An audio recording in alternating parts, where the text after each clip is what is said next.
Hey, yo, it's your boy Sam Duke. It's your man, Tell McKell. It's your boy Warren P. And you will listen to another great episode of You You You good, Good, bruh? good, bro? Bruh? Yes, I was sir. early. My bad. You Welcome gotta have that again. bass note, man. You gotta have that bass note. I know we gotta get it right. We gotta keep practicing that. But yeah, thank you for joining us for another great episode. It's Friday, the end of the week and the last day. We are talking about trauma bonds today. We're Yes, talking. sir. It seems like a new lingo. New You know, word, new hashtag. It's actually old, but yeah. it's new in the Twitter conversation uses since it we've been often. normalizing therapy and emotional intelligence as a factor in life. It definitely is surfaced. So I before we get into that, actually, I would like to recognize us because we've been doing this for almost 3 years now. By the way, yeah, and I'm not gonna say we were the first to do it because we're not, but I feel as if we brought it more to the ground level, so to speak. Brought the topics and the things that we discuss down to a space where normal men can kind of understand it, dissect it, break it down, have these conversations. And I think that it's worth noting that we've been doing this now for a good little while. And I'm sure, now it's everywhere. Everybody has a podcast. All the celebrities are doing it, which is cool. The shit is cute, and I'm not like trying to minimalize what they're doing because I love the fact that they're doing that. right. But this show has always been about the regular guy and the regular guy's problems and how we face it on a regular basis. And so I Right. want to make it clear to you guys that I want to pat ourselves on the back for what we've been doing for the culture and for people. And so that's that.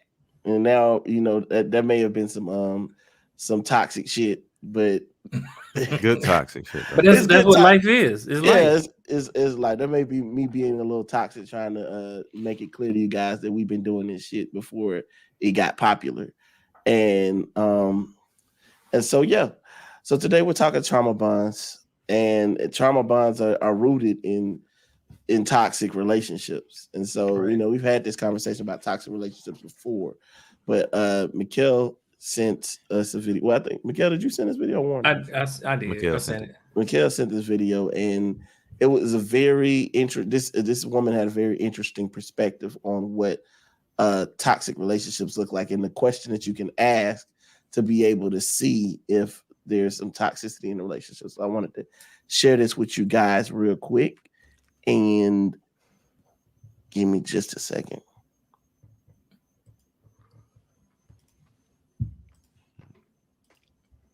I actually like it because of the technique.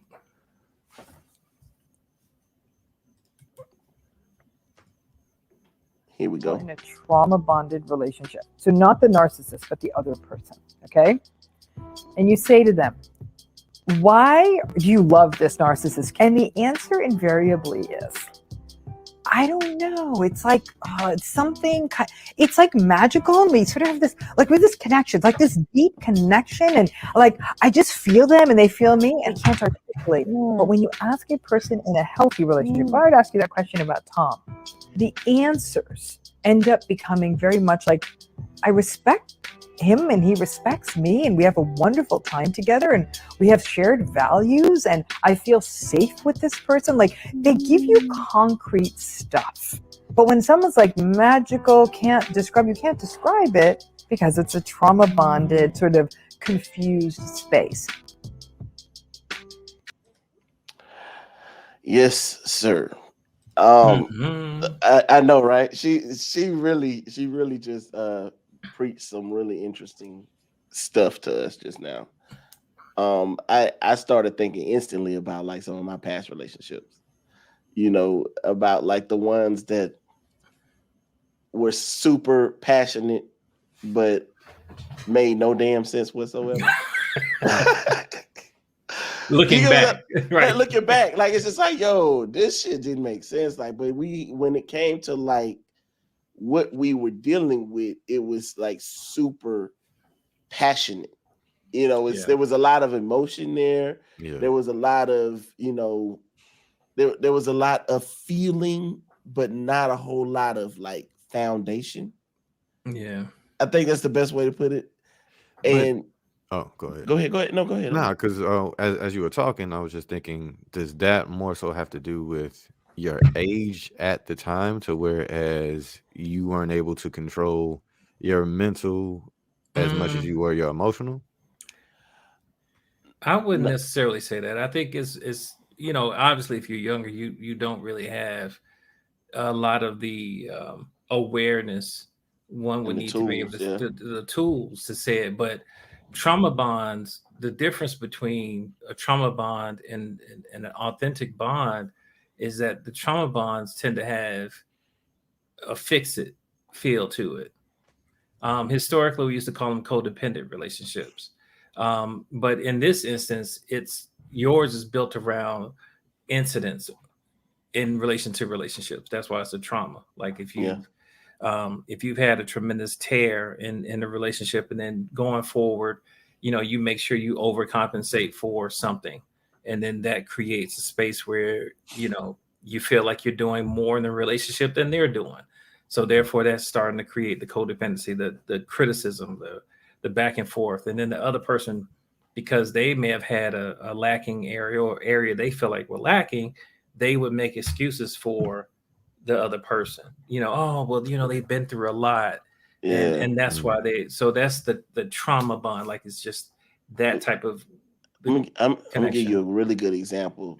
Like people, like in our community, black people who don't have their fathers in the homes. A lot of times you end up bonding on that fact. It's like, Right. my father wasn't around, I have a trauma from that standpoint. And then same thing from my standpoint, it's like I had that trauma. And Hmm. then I end up with the girl who had the same type of trauma. Of course, we we displayed it in different ways with Yeah. our the way we handled it in different ways, but we had an understanding for each other.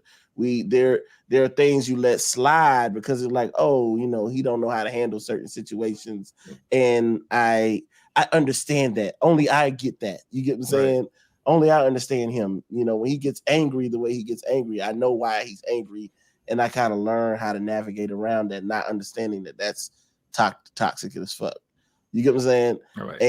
And same thing with on on reverse side is like you'll see some aspects of like, I've seen women hit on men and the man just kind of looks at it like there's no, oh, she doesn't know how to deal with the man properly. She never seen a relationship. And so Yeah. I let certain shit slide. You get what I'm saying? And that's a toxic ass situation. But because we have something that we've bonded over, that we feel like, okay, there's always a deeper reason for the issues that we're having in our relationship, we let a lot of shit slide. Yeah. I Come I on, get that. Warren, because I see it all over your face. I see it in his Nah. face. Yeah, he's just like, You're like, God damn it. Nah, I hearing you say that, because I think about my wife and I, and our different paths with our fathers, and there were certain things and times to where she would react a certain way. I would be like, well, like her father was around, but he didn't necessarily show emotions. He was one of those fathers that I work 2-3 jobs, I provide for my family. The wife's supposed to handle all that other stuff. I so he come was around when around, I'm but needed, but as not far as like present. the hey baby, I love you every day, or let me give you game and this and that. He wasn't that type of dude. He was raised to, I pay bills, I make sure food is on the table, I protect my family if something were to go awry. That's what I'm supposed to do. He wasn't taught, the emotional aspects of how to quote unquote being a loving father. To him, being a loving father was providing and protecting. But in my situation, my pops his father wasn't active, so there were certain things I could see in her to where it's like, oh, okay, I get why she moving like that. Yeah, but so let's look at it this way. I'm a if you guys heard of Stockholm syndrome, Yeah. Yeah. that's a trauma bond. Yeah. All right. So the reason why I bring that up is because what you just described, Warren, there is nothing oxytocin based in what you just described about the dad. He pays bills. That doesn't release oxytocin. I'm bringing it back to the chemical stuff, right? Yeah. Yeah. Mm. It putting food on the table doesn't do anything about oxytocin. There's nothing emotionally supportive in that. However, she or you are supposed to love someone that is not giving you loving feedback. It's not releasing oxytocin. Like if you hug your dad, you'll get oxytocin. Your dad pays the light bill, there is no oxytocin. Right. So there's no loving bond, no authentic bond. And that's the problem with how men are operating right now. It's like we operate from the perspective of, I'm providing, so you better love me. And that is in essence kind of like a Stockholm syndrome. The oppressor feeds the person that's captured, right? And Yeah. eventually the They actual start to love him because start to love him. he started feeding me. He feeds because me. that's the connection that we have. Is traumatic. And so at the end of the day, when we're talking about these relationships, we're talking about a space where people are not really growing in a loving way together. Like there could be long-term marriages that are just these huge trauma bonds. There have been plenty of cases where women are being abused and they stay with the guy for life. And just to add on to that point, I just want to share a certain experience. So I've shared, issues with my pops, and then me staying with people I consider my godparents now. And I stayed with them on two separate occasions. The first occasion, my dad asked, can I stay with them because he was going through some stuff, whatever.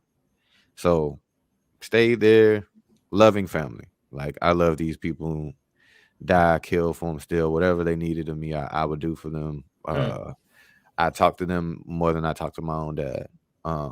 But now I'm staying in a loving household, getting fed, getting loved on, getting provided for, getting cared for. And I say about 4 or 5 months in, I called my dad and I was like, hey, I want to come, back home. He was staying in an apartment at the time. He was like, well, I don't have a bed for you. And I was like, I don't care. Like, I just want to come back home. Like, I want to be around, somebody that I know knows me. And I just felt comfortable in that space because I felt like a visitor at my godparents' house. They never made me feel that way. I want to reiterate that. They showed me love.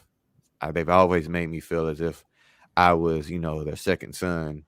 But it was so ingrained in me it almost felt uncomfortable being in a household where I was fed daily, loved, provided for. And I was like, man, I let me be around my dad, like, because I'm used to not feeling, loved and protected and cared for. Like it was crazy. Like I remember talking to my brother, like, yo, I'm gonna move back with dad. And he's like, what the fuck is wrong with you?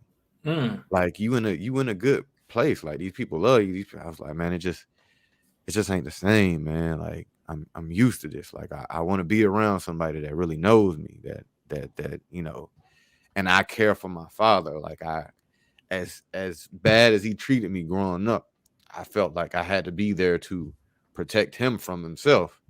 So when you talk about the trauma bonding, at first my mind went to relationships with like women, and then it's like, nah, nigga, like you had one with the That's right. Hey, Because I mean, if you write it out on a sheet of paper, like what man with any sense or person with any sense would go back to that situation when he's in a great loving environment? And I remember I would describe it to people and nobody would understand. So it's just it makes me so as I'm listening to you though, it sounds like it wasn't so much about what you were used to. What it sounds like is that you were uncomfortable accepting and demonstrating the same skills and tools that your godparents were bringing to you. Like you had kind of learned how to survive your dad, and you had skills in that area, but maybe you didn't have the skills at that age, at that place, to feel like you belonged.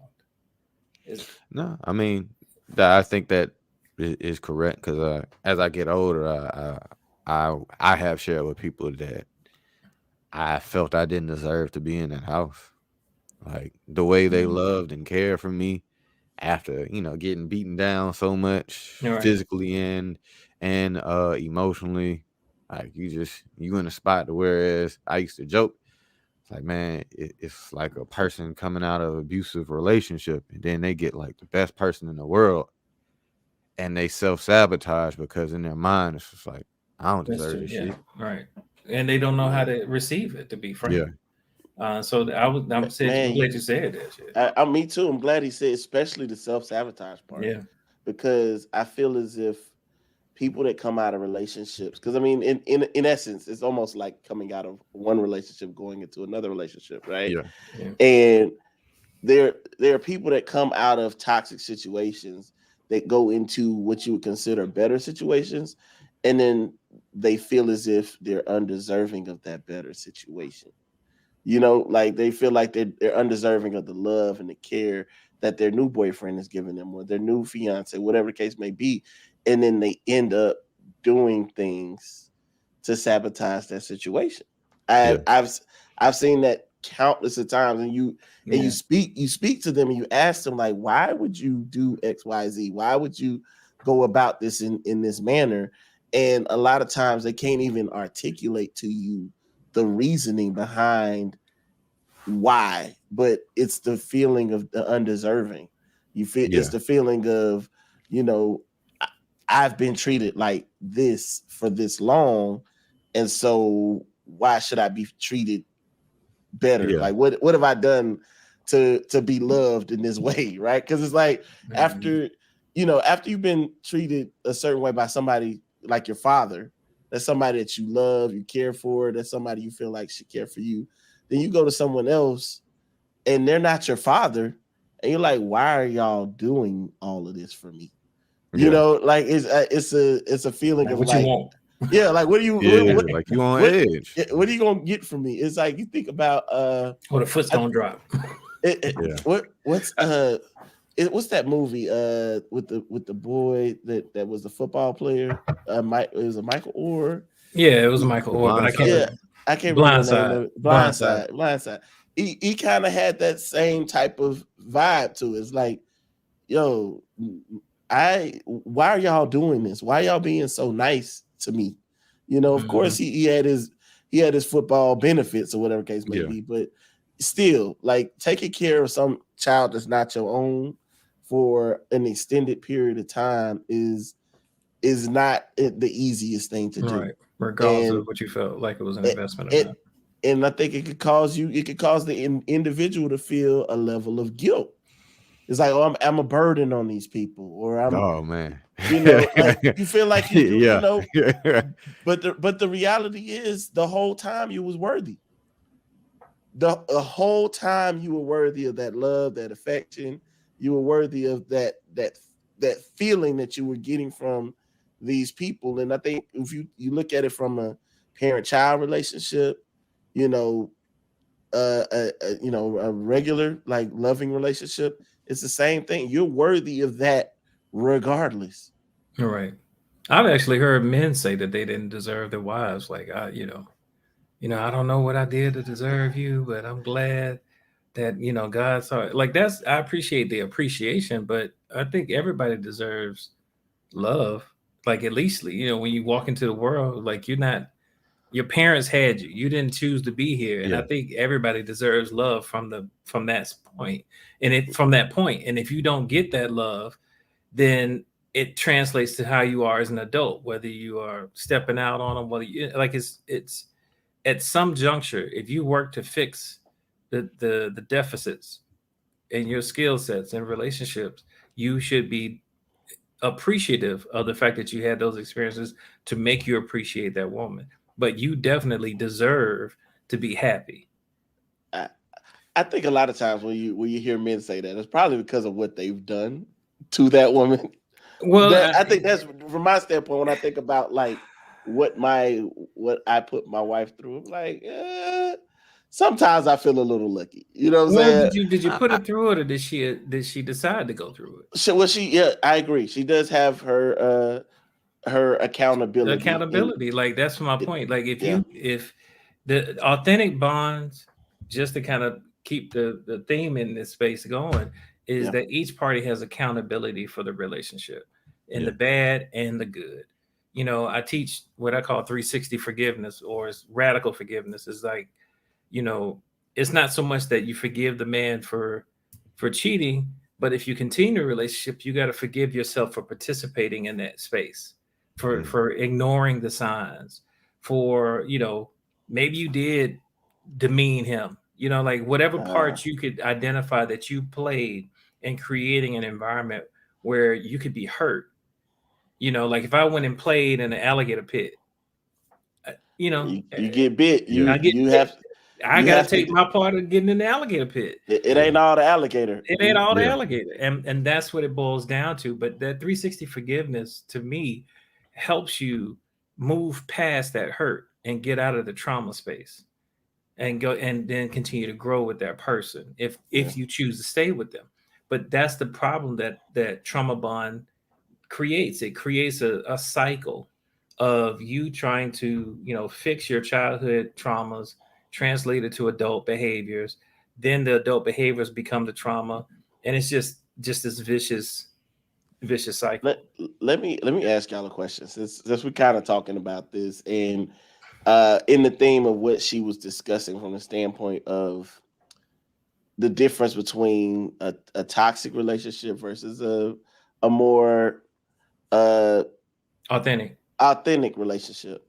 Do you guys believe that people that are soulmates, this is really is off the chain, but do you think that people that say this person is my soul, like soulmates deserve to be together or end up together, like the idea of a soulmate in like do I don't believe let me put it out in this perspective. Okay. I don't believe soulmates, people that consider each other soulmates should be together. That Dang, y'all. that's been my take. And I'm gonna tell you why. Go ahead, please. All right. Because oftentimes when you're talking about people that are soulmates, when I listen to people talk about, oh, I had a soulmate, but we didn't end up together. I'm like, it's a good thing because they're always in that. I don't, we just attracted to each other. It's just, I've never felt anything like this with any other person. It's like, it's all like these magical feelings. When I Mhm. think about soulmates and like the people that have come across these individuals that have stirred up their spirit in ways that nobody else has, it's usually all of the magical Disney type of feelings. That's just my take. That's what I've seen. And so I was gonna ask y'all, what do y'all think about that? Uh, You want me to go? Yeah, Yeah. let's, Or yeah. well, no, So no. for Let me go first because you always kill my answer. So I, let me go first. I mean, me personally, and in regards to a soulmate, uh, I because there's so many different definitions, but I get what you're saying in regards to the magical aspect. But to me, as you were saying it, I just thought about something. Yeah. Out of the different women that I've dated in my life, all of them have given me different feelings, different vibes, because they're all different individuals. Now, the difference between, I say, everybody else and my wife is that she gave me a feeling of foreverness, but we also built on top of that, as opposed to with others. Not saying I didn't have great relationships with other people, I didn't get that sense of, hey, we supposed to be walking down this path for the rest of our life as a couple or as intertwined in a relationship. There was something where it's like I knew like, hey, this would make a great friend for the rest of my life. But as far as like what I want out of my partner, my best friend, the mother of my child. It just didn't coincide. But that doesn't mean that me and this person didn't have great vibes. And I feel a lot of times with when people say the soulmate thing, going back to what you said, Sam, it's the magical aspect. Like, oh man, and maybe the sex was amazing, or we could just stand up all night and have conversations with each other, and it's just all he glitter or and she glamour, just bro. made me think of things differently than I never thought of before. And I'm like, yeah, that's cool, but real life knocks at the door. Every time. How we gonna organize this house together? Who's gonna take different roles here and there? And when that comes knocking out the door, that soulmate shit go out the window. Really quick. When the bills come, hey, you Well, got a soulmate that sucks with money. I mean, your soulmate can be your partner too. I'm just saying, like, when I think soulmates, I think it's just like some as Sam said it, the magical, you know what? I think of soulmates as you just looking at somebody in just a honeymoon phase. Dog, I want to be clear. I want to be clear. I want to. My reason for even asking the question is to take some of the mystique out of what people consider good relationships. Yeah, you get what I'm saying? Because I just feel as if, you know, especially when you talk to people, it's all about the magical stuff. Like, it's all about I didn't feel any sparks when we kissed. You know what I'm saying? And I'm not saying that you shouldn't feel certain things for people that you're with, but it's those magical elements. Like Warren said, that shit don't last when the bills come and you a person that's financially unstable. I don't give a fuck how much passion we got. It's gonna be some problems. But those are not the people that you're talking to. To be fair, okay, go ahead, McKen. Because by that time they done fell apart. They ain't together no more. Okay, but the initial meet and greet, if you will, is, you know, I talk about chemicals. Those are pheromones. You know, and like most creatures on this planet, we have a season.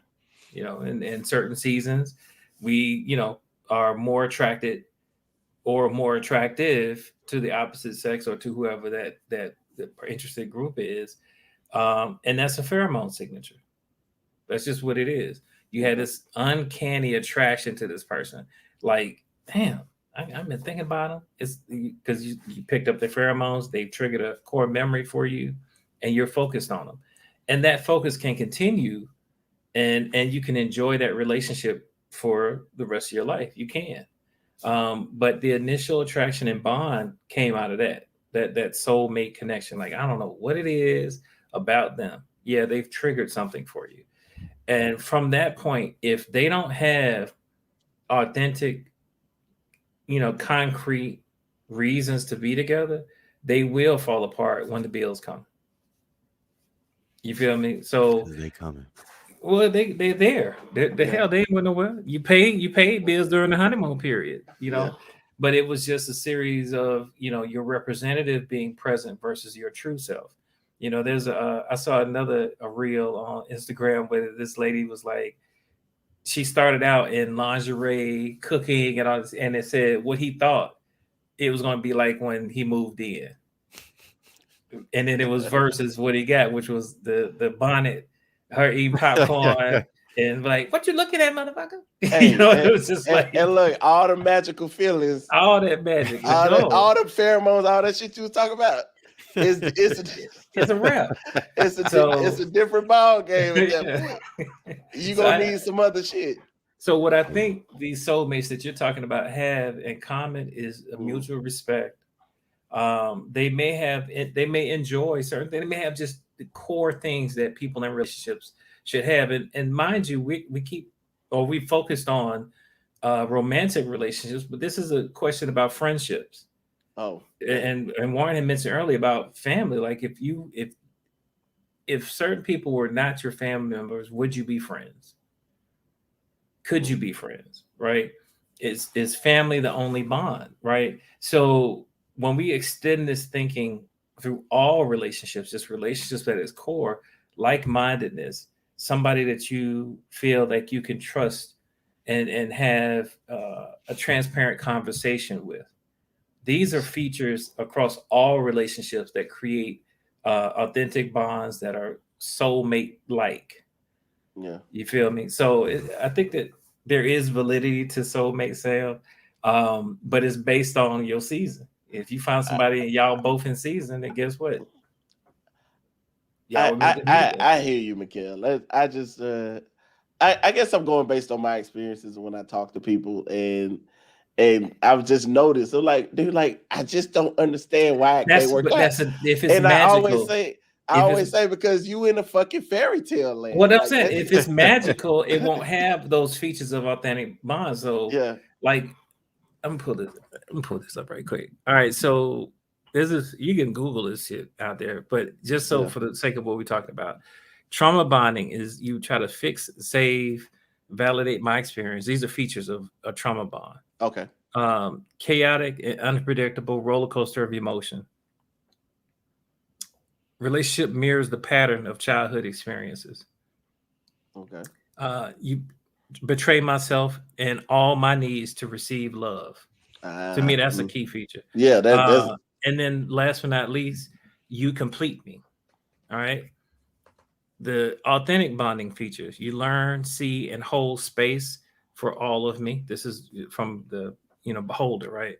Yeah. Safe, consistent, and insightful. Relationship is based on freedom, accountability, and mental peace. So, be agreeable. I do work to meet my own needs first. And that person enhances who I am, not complete. Enhance who I am. I love that. And so those are the things. These are. I mean, you just hear the difference. It's just so much better when it's an authentic.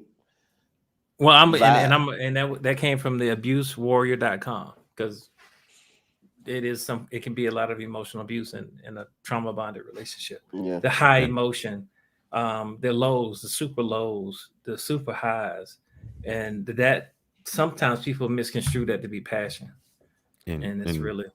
To add on that in regards to relationships, this is one of the discussions I have often with my women friends. The last part you said about kind of adding to the happiness. A lot of them will say, well, he doesn't make me happy. Or, this person, that person doesn't make me happy. And I would always say, well, you should be happy on your own. That person should only add to the happiness that you already have. Because if you're going into a situation where you're not happy, that man can't make you happy. Yeah, he's already lost. Well, and that goes both ways too. But I just have more of those conversations with my women friends versus my male friends. I mean, and what's interesting about that is some of these women friends and men friends, regular people. What's interesting about it is they usually hold the value of the toxic relationship in such high regard. And then when they get into a situation that's potentially better from an emotional standpoint, from a growth standpoint, you hear certain terms. You hear, but it's just boring. Mm-hmm. The good guy versus the guy with edge. Bro, dog, I was watching this show, and this actually is rooted in what we talk about here. It's called F-Boy Island. It is what? Look, I'm telling you, I'm about to put y'all on. Yeah. F-Boy Island. Maybe I watch too much TV, but F-Boy Island comes on HBO Max. I'm gonna plug them because it's that important that people see this bullshit. Okay. So it's an island. There's 3 girls that come on an island, 26 guys, 13 of them are self-proclaimed fuckboys. They come on the island as a fuckboy. Like, that's what I am. That's what I'm here to do. Wow. The other 13 come on as nice guys. They're self-proclaimed nice guys. They want a serious relationship, but the women don't know which one is which.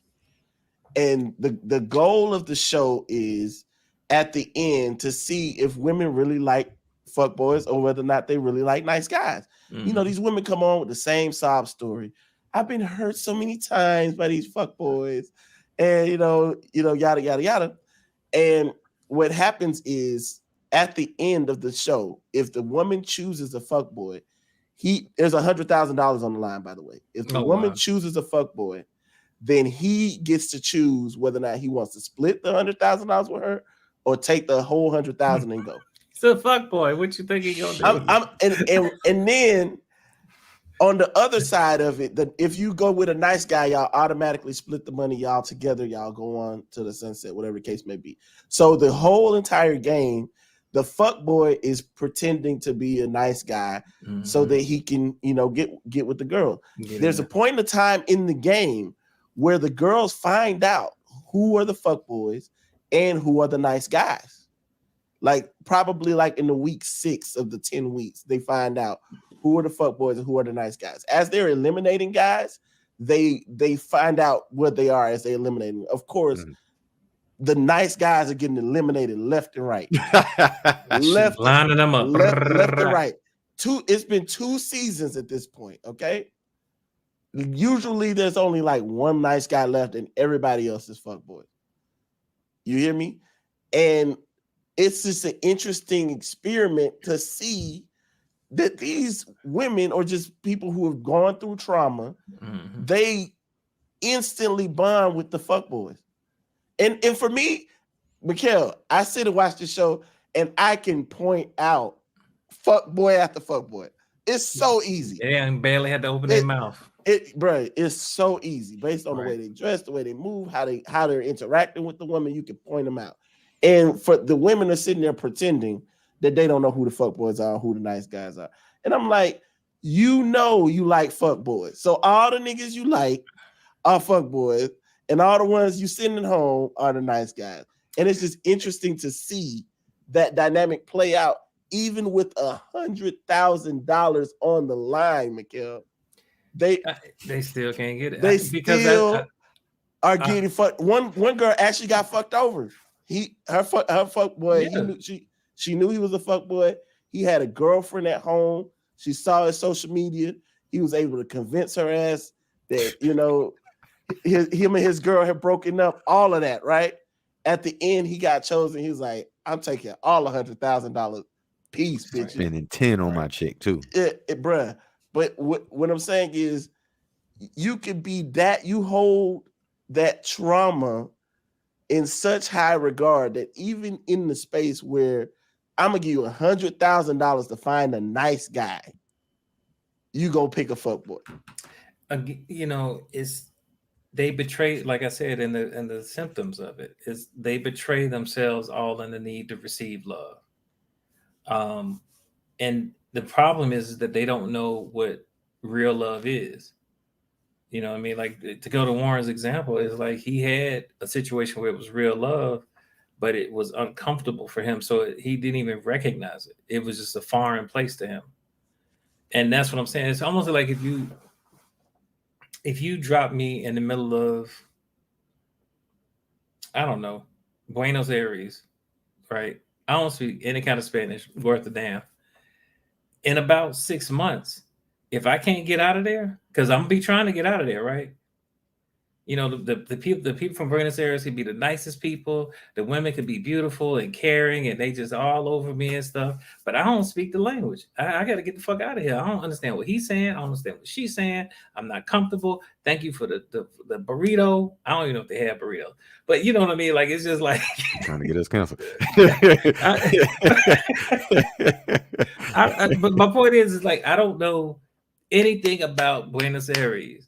So therefore, I want to get home. I want to get home to police brutality. I want to get home to redlining from banks. I want to get home to everything that I'm familiar with. Yeah. But I'm familiar with it, and I know how to survive it.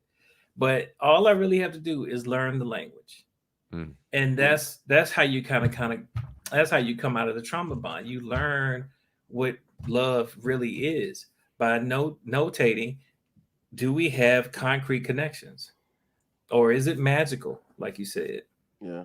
And that's the transformative piece of it. It's like, just because you have trauma bonds does not mean that's what you'll always have.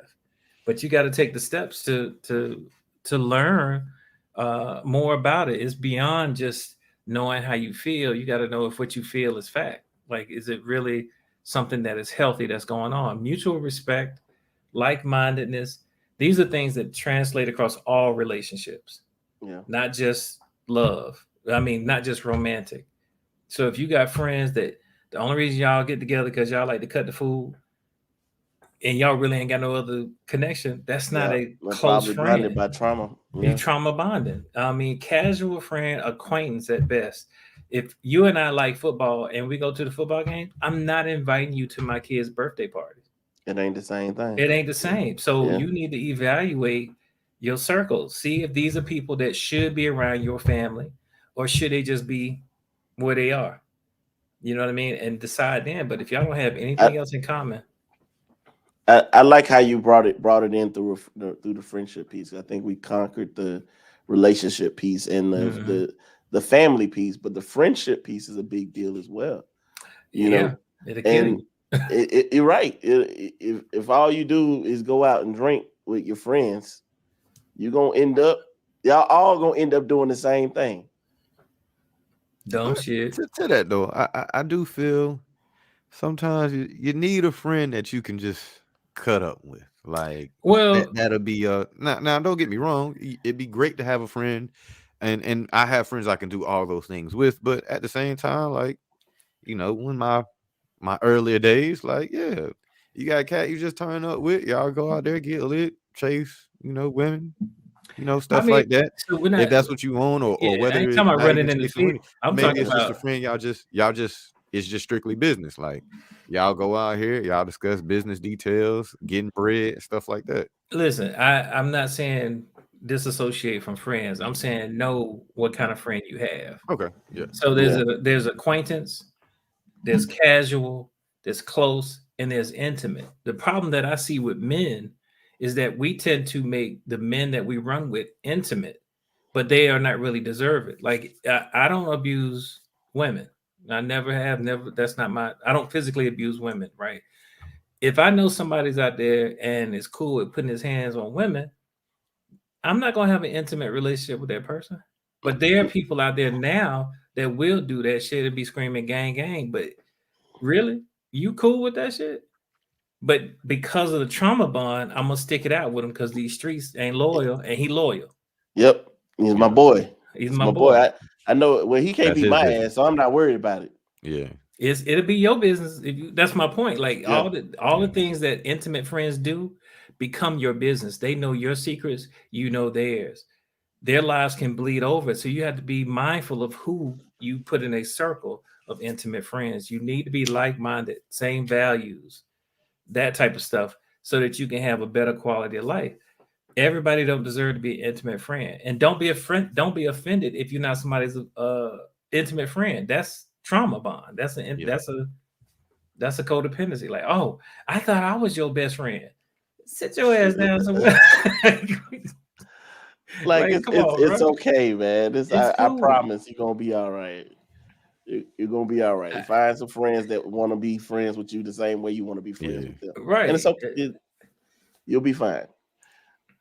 I I was gonna take it a little further, but yeah I mean, because we all in fraternities. There are bros that based on the timeline, I should be just as close, and they should be just as close with yeah me, but we're not, and it doesn't offend me.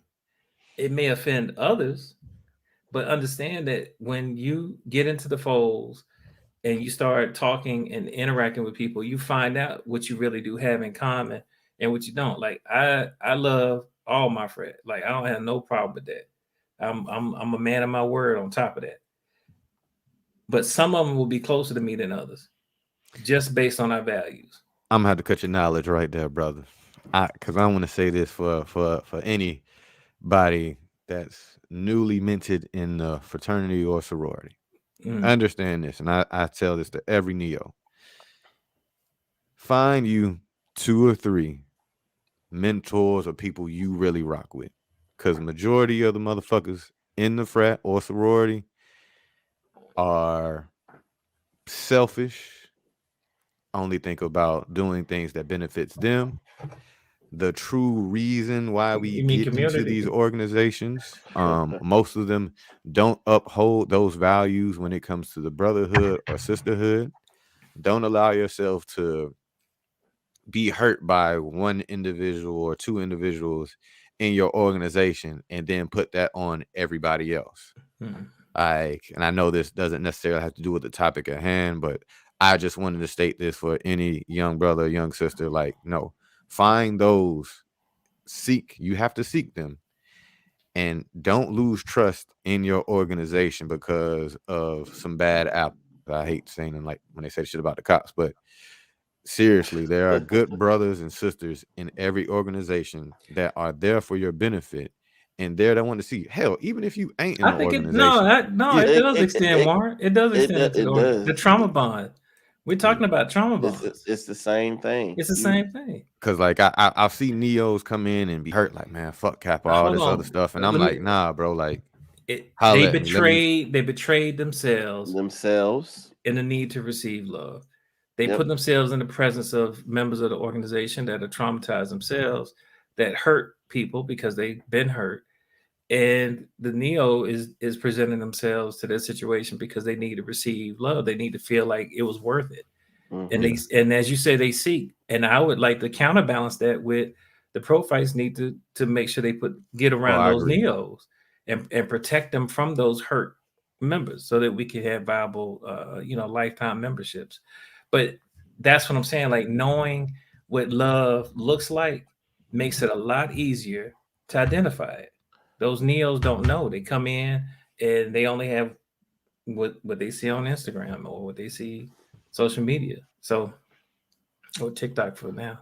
But yeah, I mean, I think that's the most important part of what I've learned in this conversation is the actually understanding the language, what love looks like, what it is. Having a true understanding of that is what can allow you. It'll open the door to allow you to be loved, right? Because it's like you've been in these situations where you've depended on people because of what you've been through in life, and you think that that's what love is. Right. And you fall into these situations where you're being either mistreated or being doing things that you have no business doing, letting things slide you have no business letting slide, but you're doing it all in the name of love, and love has nothing to do with it. It's all the trauma that you've been through and the trauma that they've been through that you're allowing to guide you. Right. And so I think that's the most important part of what I got from this conversation. What about you guys?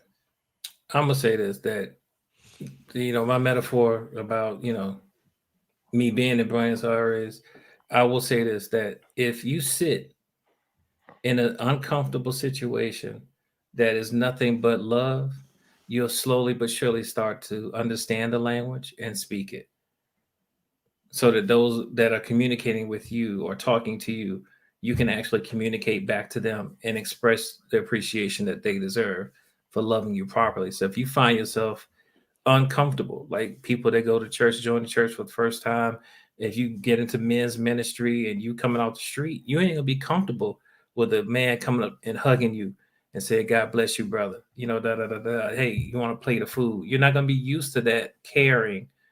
And all I ask is that you give yourself time, patience to sit in there. This is a safe space. Open yourself up and be vulnerable to receive and learn how to properly love, because that's what the legacy will be. That's what you'll extend to your children, and they deserve love, don't they? So love them the right way. For me, I look at it as a different way in regards to assisting. I think people should understand their traumas. Whether you need assistance identifying those traumas and the things that continually affect you or continually make you make the same decisions over and over again. Just briefly, my understanding, I was in a situation with a girl that I had no business being in, and when everything ended, I looked in the mirror and was like, bro, this ain't you. Like, why did you allow yourself to just stay in this situation?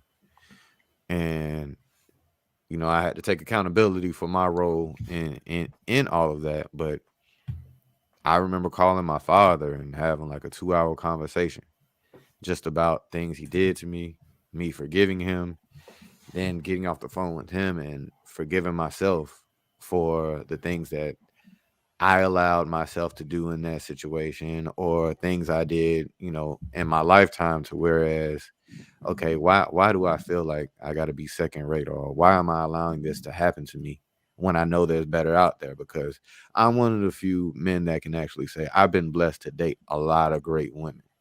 So I was kind of spoiled and thinking like, man, all these chicks are saying like all of them good and this and that. Then you run into a couple where it's like, hold on, like, nah, everybody don't got your best interest. Everybody don't want the best for you. Everybody ain't trying to look out for you. And it was that understanding to whereas like I had gravitated to the ones that kind of treated me worse or treated me less than versus the ones that, kind of put me on a pedestal. And it goes back to the childhood trauma and stuff like that I was kind of scared to face and understand why I was putting myself in those positions, or pushing away women that actually care for me, but also showed that they care for me. So going back to what I started with is I really think anybody listening to this should take the time to don't be afraid of going back to that trauma and understanding like how it is affecting you now, how it allows you to make decisions, what it's holding you back from finding that actual love that's out there for you. So, Well, you that's got my me sir. thinking. You got I, me thinking over here. I I'm mean, like, but that's the truth. I think that the identifying it that's a whole nother conversation. mhm. You know what I'm saying? Taking the time to identify your traumas. That's a whole nother conversation I think we should revisit, on another episode. But I think overall, I wanted to thank you guys, especially you, Warren, because I think you opened up a real vulnerable part of you in this episode, especially with dealing with your father. I gotta say this. I Go gotta. ahead, go ahead, go ahead. All right, real quick. Here's signs that you can do a personal inventory. All right. So just in reference to like romantic relationship, if you don't like to hold hands, if you don't like kissing, I'm serious now. No, it took me a minute to do that.